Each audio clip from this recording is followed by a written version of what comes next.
तुम पेट ही तो भरते रहे, ना तुमने गीता का ज्ञान लिया ना गांडीव का। इसलिए हिंदू आज लाखों की संख्या में कन्वर्ट होकर के क्रिश्चियन बनने के लिए मजबूर हो गए। पूरे भारत में तेजी से धर्मांतरण हुआ। क्या हुआ? वो तो बढ़िया है, हमारी वर्तमान मोदी जी की सरकार बढ़िया है। देखो जरा, अभी प्रयागराज में वक्फ बोर्ड वालों ने कह दिया यहां भी हमारी भूमि है, ले लो। वक्फ बोर्ड प्रयागराज में क्या, भारत में नामो निशान खत्म कर दिया। वक्फ बोर्ड रिजेक्ट होने की स्थिति में पहुंचा दिया।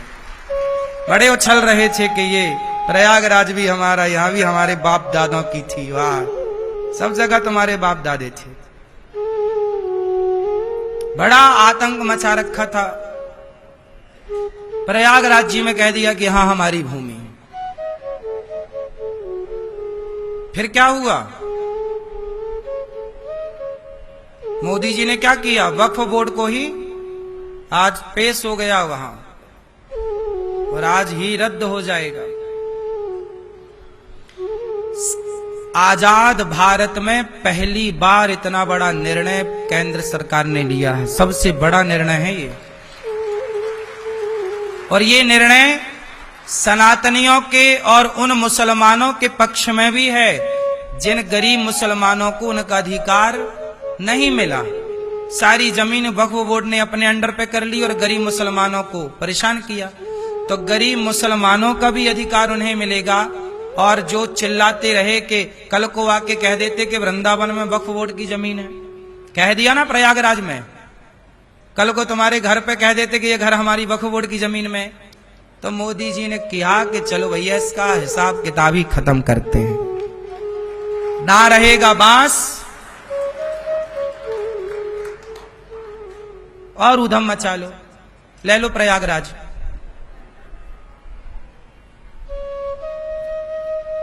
शांति से रहते नहीं आ रहा है।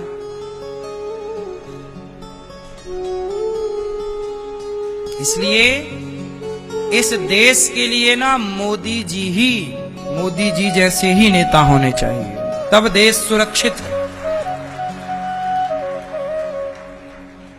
सच्चा सनातनी, अब देखो कितनी सारी वोट पड़ी वक्फ बोर्ड के पक्ष में, और जो वोट पक्ष में डाली वो हिंदू नेता हैं, विरोधी पार्टियों के, विपक्षियों के।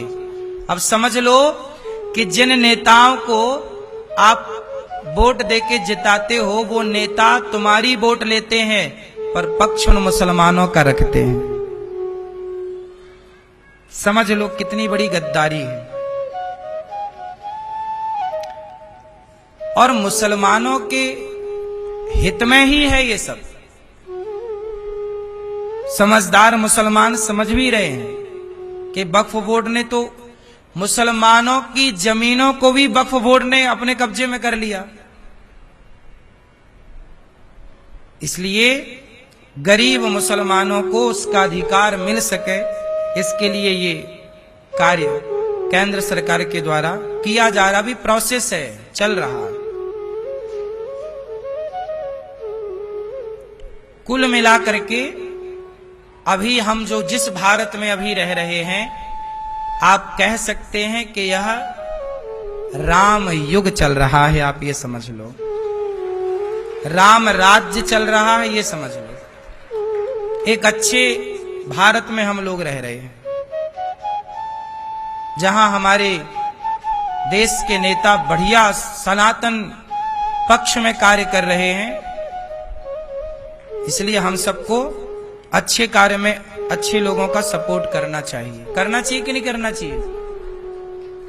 बोलो हाँ कि ना।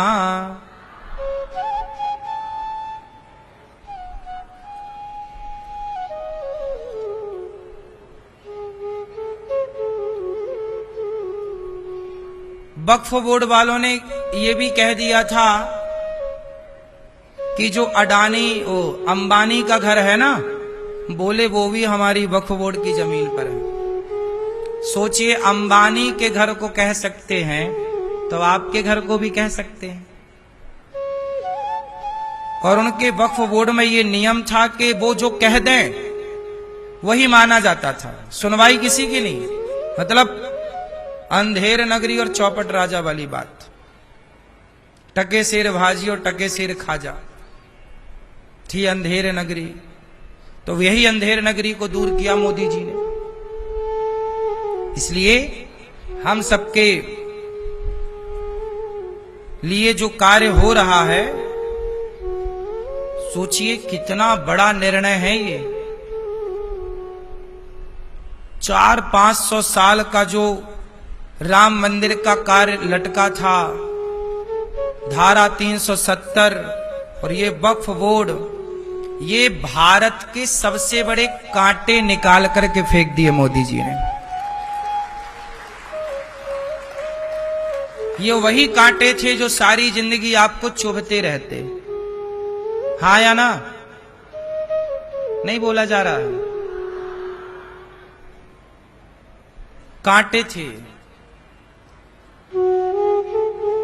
जो निकाल करके फेंक दिया मोदी जी ने। बढ़िया कार्य है। मैया मुगैम्बो खुश हुआ कि नहीं? हाँ? अच्छे कार्य करते रहो।